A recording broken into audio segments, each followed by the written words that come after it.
ana kidung rumangsang wengi teguh ayu puto ing lara puto pilai kabeh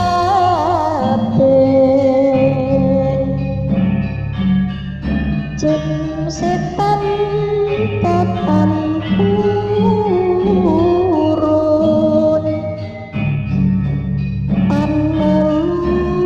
Halo sobat semua, terima kasih tetap setia menyimak kisah-kisah channel ini. Semoga menambah wawasan dan pelajaran bagi kita semua. Amin. Aku menceritakan kembali pengalaman 15 tahun silam saat bekerja sebagai pegawai negeri sipil yang sekarang disebut ASN, singkatan dari Aparatur Sipil Negara. Kantor Kependudukan dan Pencatatan Sipil di salah satu kota di Jawa Tengah. Saat itu usiaku 52 tahun, yang tentu beberapa tahun lagi aku akan memasuki masa pensiun. Semua teman sejawat cukup akrab satu dengan yang lainnya. Kami saling bekerja sama, saling support, bukan saling menjatuhkan. Termasuk para pimpinan kami, kabak atau kepala bagian ini, kepala bagian itu. Semuanya juga memiliki nafas yang seirama. Gedung tempat kami bekerja ada 2 tingkat, dan kebetulan aku menempati di lantai atas bagian depan pojok kanan kalau dilihat dari dalam gedung. Bangunan yang kami tempati memang terhitung bangunan zaman kuno. Konon, gedung ini dibangun sekitar tahun 1926. Kendati demikian, bangunan ini sangatlah kokoh. Tidak ada kayu pintu dan jendela yang keropos, baik karena hewan rayap maupun karena dimakan usia. Udara di dalam pun sangat sejuk dan tidak pengap. Hal ini dikarenakan jarak lantai dengan atap sangat jauh, baik di lantai bawah maupun lantai atas. Toh, Nanto, aku pun menoleh ke asal suara itu. Ada apa, Jo? Tanyaku. Nanti kalau jam istirahat, kita makan soto bangkong ya, kata Karjo mengajakku.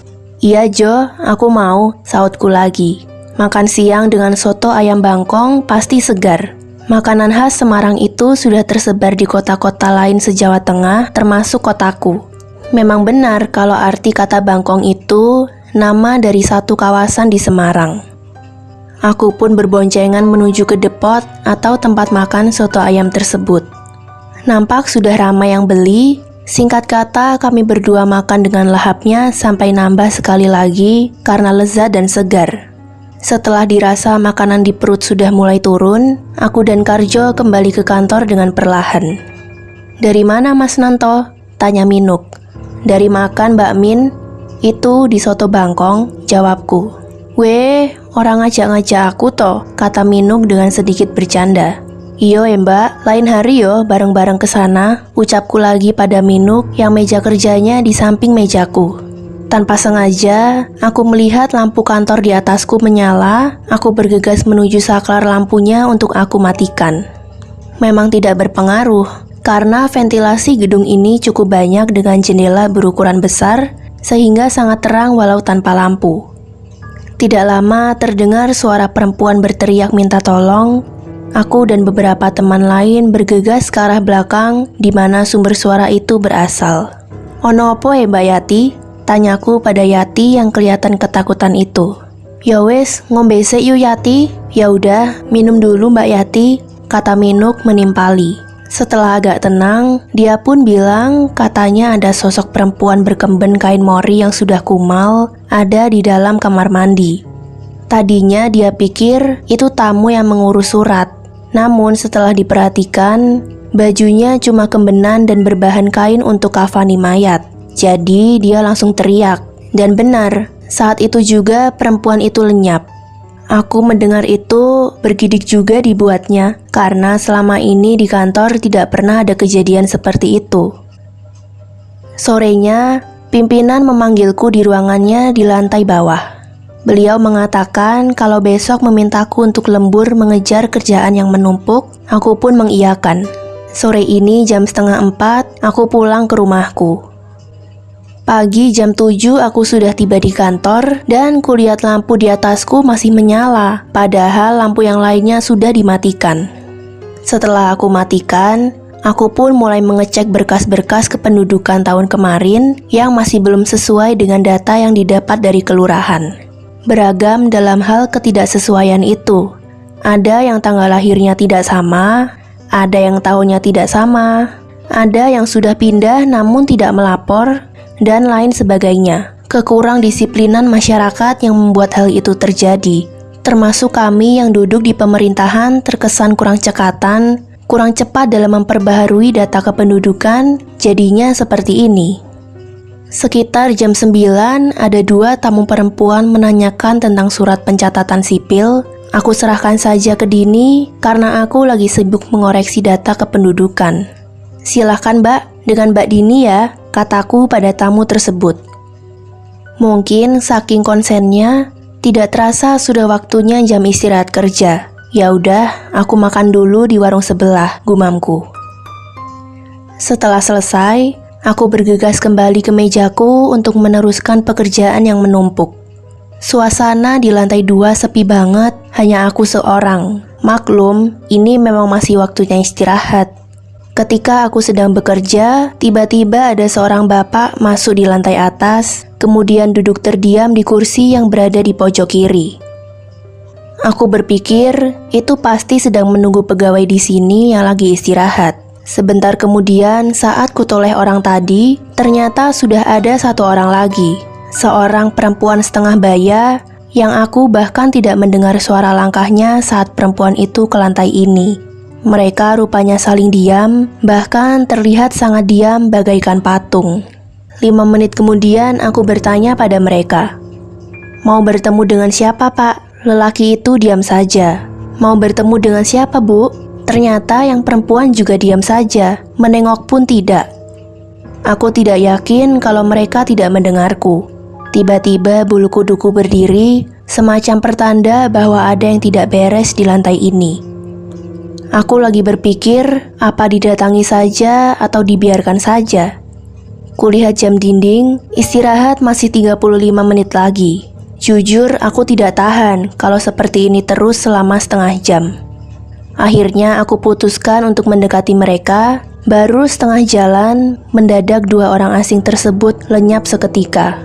Aku yang sendirian di lantai ini spontan bergegas ke bawah. Di lantai 1, ada 2 rekan yang sudah berada di tempat masing-masing.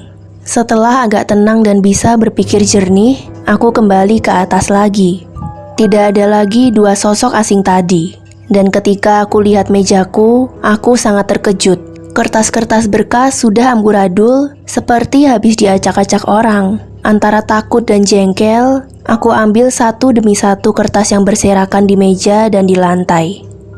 Untuk sementara aku tumpuk, merapikannya nanti saja, pikirku. Setelah semua terkumpul, aku mulai merapikan sesuai nama, alamat, dan waktu mengurusnya. Apakah ini ulah makhluk halus? Karena kalau orang, jelas sangat tidak mungkin.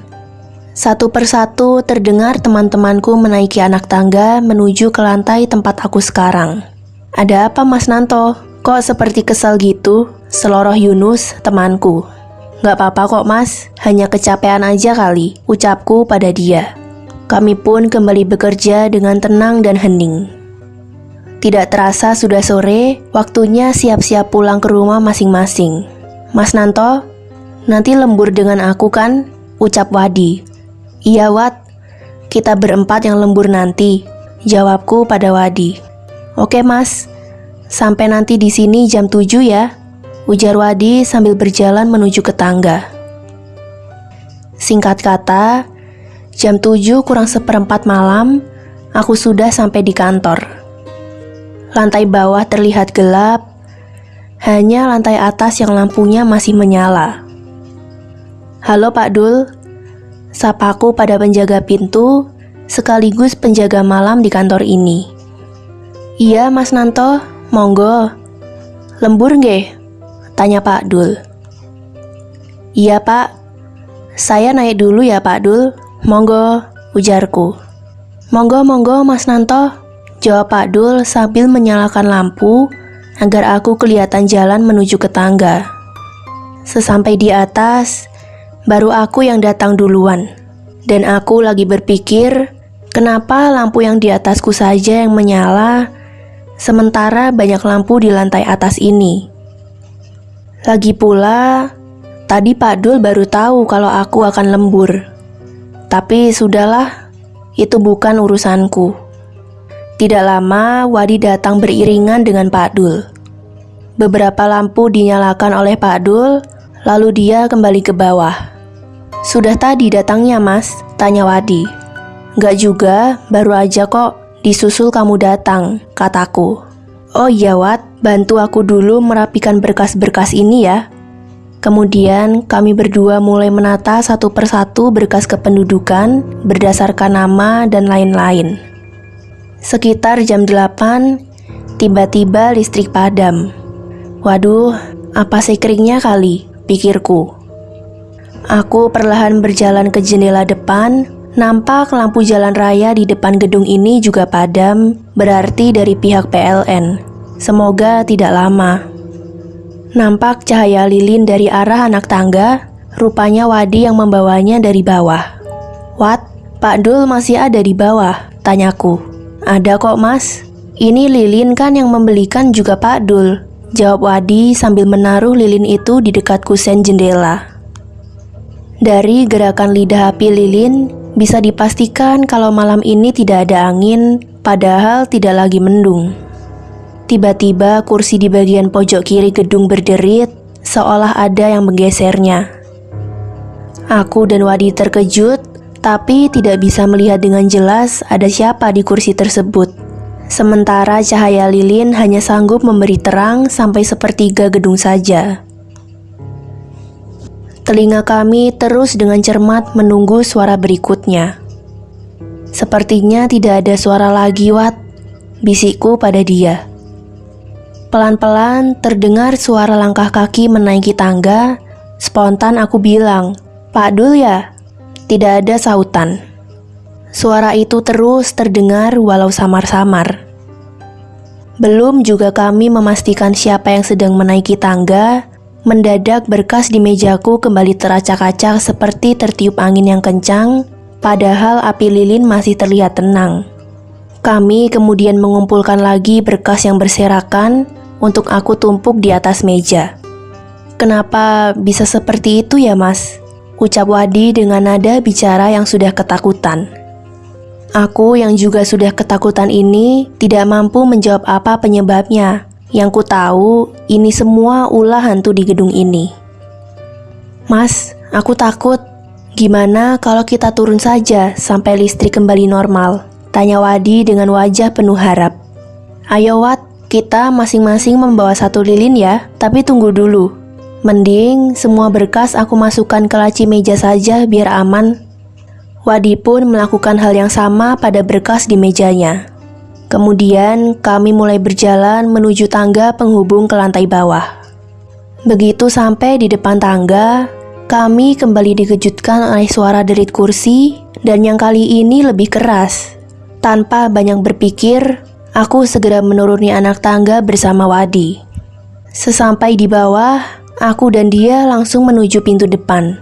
Ya Tuhan, mengapa pintu ini terkunci? Pikirku. Pak Dul, Pak Dul, panggil kami berdua dengan perasaan yang panik. Wadi berusaha menggedor dan mendorong-dorong pintu kantor dengan sekuat tenaga, tapi sepertinya tidak ada pengaruhnya sedikit pun. Brak, brak, terdengar suara seperti kursi yang dibanting ke lantai, seolah-olah ada yang mengamuk di lantai atas. Apalah daya bagi kami, mendobrak pintu saja tidak mampu, apalagi mesti kembali ke atas untuk memeriksa apa yang terjadi. Kami berdua yang duduk di dekat pintu utama kantor hanya terdiam saja ketika dari arah atas terdengar suara srek, srek, srek, gludak, srek, srek. Hampir 10 menit, suara tersebut tiada hentinya hingga akhirnya kembali sunyi ketika 3 lampu di lantai ini menyala. Alhamdulillah, batinku. Disusul bunyi cekrek, suara kunci yang diputar. Sedetik kemudian, Pak Dul muncul dari luar. Saya kira pada di atas, makanya tadi saya kunci. Saya beli kopi, Mas, kata Pak Dul memberi penjelasan. Apapun itu, yang terpenting listrik kembali menyala dan pintu kembali terbuka. Aku kembali berjalan ke arah tangga penghubung 2 lantai sambil agak cemas. Untungnya tadi berkasku sudah aku masukkan ke dalam laci. Begitu sampai di atas, aku sangat terkejut dan lagi-lagi bulu kuduku berdiri. Semua berkas yang di dalam laciku sudah berserakan kemana-mana. Mau tidak mau, kami kembali memunguti satu persatu berkas yang berceceran. Aku mengumpat dalam hati, apa salahku hingga harus begini? Dan anehnya lagi, berkas di meja teman yang lain masih tertumpuk rapi, tanpa sedikit pun bergeser. Terus terang, aku tidak tahu penyebabnya. Jika aku salah yang seperti apa? Duh Gusti, berilah perlindungan pada hamba ini. Aku dan Wadi masih duduk lemas dengan semua yang terjadi. Sorry terlambat, habis ada arisan RT, kata Broto di mulut tangga. Kok kalian terlihat tegang gitu, Mas? Tambah Broto lagi. Aku segera menceritakan kejadian yang aku dan Wadi alami malam ini. Broto sedikit tersenyum seraya menjelaskan bahwa itu semua hanya karena hal sepele. Hanya karena mematikan lampu yang di atas, Mas Nanto. Kalau lampu lainnya tidak ada masalah. Sekali lagi aku garis bawahi, jangan sekali-kali mematikan lampu yang itu, kata Broto sambil telunjuknya mengarah ke lampu yang di atasku. Aku pun berjalan turun lalu menuju ke warung sebelah kantor karena aku butuh kopi. Setelah aku mengingatnya semua sejak kemarin sekaligus aku hubungkan, ternyata memang benar banget, hanya karena lampu itu. Berarti saat aku pulang nanti, aku harus menyalakan satu lampu yang dimaksud si Broto. Tidak terasa sekarang sudah jam 11:30, sedangkan aku tidak ada satupun berkas yang tertangani. Tapi bukan masalah, yang penting masalah misteri sudah terpecahkan. Aku kembali ke atas, tidak lama kemudian kami bertiga pulang ke rumah masing-masing. Besoknya begitu aku nyampe di kantor, aku langsung berusaha secepatnya mengerjakan tumpukan PR-ku yang tertunda, sekaligus tetap menyalakan lampu yang di atas kepalaku. Di tengah aku sibuk bekerja, tamu kantor seliuran ke meja-meja berdasar keperluannya, baik tamu yang berada di lantai 1 maupun yang berada di lantai 2. Entah jam berapa, tiba-tiba Yati rekan kerjaku mematikan satu-satunya lampu yang di atasku.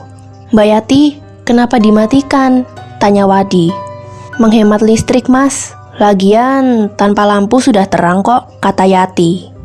Hatiku sudah dak-dikduk memikirkan apa yang akan terjadi. Begitu juga raut wajah Broto dan Wadi nampak penuh kecemasan. Dan memang benar, apa yang aku khawatirkan benar-benar terjadi. Tiba-tiba semua berkas yang di atas mejanya Yati sembura tanpa arah, laci mejanya juga tidak luput dari kemarahan sang penunggu, khususnya di lantai 2 hingga porak-poranda. Aku bergegas berdiri, lantas menyambar saklar lampu agar kembali menyala. Dengan nafas yang masih tersengal, aku kemudian kembali duduk. Untungnya, bagian tengah dan bagian barat di lantai ini tidak mengetahui kejadian barusan. Besoknya aku mendapat giliran lembur lagi, kali ini dengan Minuk dan Karjo. Seperti sebelum-sebelumnya, jam 7 kurang 20 menit aku selalu yang datang lebih awal dari mereka. Lampu bawah aku nyalakan 2 lampu saja, dan di atas di samping lampu keramat, aku juga nyalakan 2 lampu lagi biar lebih terang. Untuk info, tiap lantai ada 12 lampu, 4 lampu di ruang bagian kanan, 4 lampu di ruang tengah, dan 4 lagi di ruang sebelah kiri. Demikian juga untuk di lantai atas. Dan yang terpenting, jangan sampai ada pemadaman dari pihak PLN. Terdengar suara langkah menaiki tangga, paling teman. Kalau bukan Minuk, ya berarti Karjo. Ternyata dugaanku salah. Begitu sampai di atas, ternyata itu Pak Dul sedang membawa 2 gelas kopi dan segelas teh manis. "Makasih Pak Dul," kataku. Dia kemudian kembali ke bawah. Jam 7 kurang sedikit, Minuk baru datang, disusul Broto. Sementara aku sudah dalam proses pengerjaan berkas yang tertunda. Kami yang lagi konsen menjadi tersentak ketika di ujung sana kembali ada suara derit kursi seperti diseret. Kami hanya saling lihat saja tanpa bisa berkomentar apa-apa. Aku harus cari tahu masalah suara itu karena ternyata bukan cuma lampu, pikirku. Tapi kenapa datangnya bersamaan ya? Jam 9 tepat, aku bilang ke Minuk dan Broto kalau aku turun sebentar. Aku harus bicara dengan Pak Dul masalah gangguan yang bersifat tidak kasat mata ini. "Halo Pak Dul, kulo badhe ngendikan sekedap. Saya mau bicara sebentar," kataku pada dia. Aku menanyakan kenapa salah satu lampu di atas tidak boleh dimatikan dan kenapa akhir-akhir ini banyak penampakan maupun suara-suara, baik itu siang maupun malam. Pak Dul nampak diam sebentar, kemudian dia bercerita. Kalau masalah lampu itu sudah terjadi sejak dia belum bekerja di sini. Konon, pernah ada yang melihat sosok orang Belanda yang tidak suka di tempat gelap. Jadi, ketika orang tersebut masih sebagai komandan serdadu yang bermarkas di lantai 2, seluruh dalam kantor, baik malam maupun siang, diharuskan selalu menyalakan lampu, entah apa alasannya. Dan anehnya, lampu yang satu itu tidak pernah putus atau rusak, sementara lampu yang lain tiap tahun selalu diganti. "Oh, begitu Pak Dul. Nah, kalau perihal seperti suara kursi diseret, atau penampakan sepasang lelaki dan perempuan itu apa?" tanyaku. Pak Dul tersenyum sebentar lalu mengatakan bahwa kira-kira 20 tahun yang lalu, ada salah satu kepala bagian di kantor ini yang mempunyai istri simpanan. Hampir tiap hari, istri simpanannya itu datang ke sini. Hal itu membuat suaminya maupun pegawai yang lainnya menjadi tidak nyaman lagi, hingga suatu saat mereka berdua bertengkar hebat. Rupanya sang istri simpanan tersebut nekat, dibunuhlah suaminya dengan sebilah belati, disusul dia sendiri bunuh diri dengan belati yang sama. "Peristiwa itu terjadi di lantai atas sisi barat, Mas," kata Pak Dul panjang lebar. Namun, sepasang hantu itu sebenarnya tidak mengganggu, Mas. Hanya sering menampakkan sosoknya saja.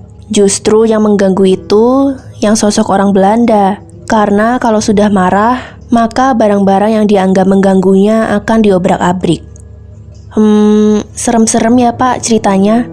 Ya udah Pak Dul, sementara gitu dulu. Saya mau kembali lembur di atas, kataku pada dia. Sesampai di atas, aku langsung menceritakan kembali pada kedua rekan kerjaku, Broto dan Minuk. Dan aku juga bilang pada mereka, kalau besok mau usul kepada Pak Wir pimpinan kita, agar segera membeli genset. Biar jika sewaktu-waktu listrik padam, maka secara otomatis genset akan langsung beroperasi, supaya lampu-lampu di gedung ini tetap menyala. Wah, itu ide brilian Mas, kata Minuk yang diamini oleh Broto. Dan tiba-tiba seluruh lampu di gedung ini padam. Sampai di sini cerita dari Pak Nanto. Semoga Bapak diberi panjang umur dan kesehatan. Amin. Dan semoga kisah ini bisa menghibur sobat semua. Sampai jumpa di cerita berikutnya. Bye.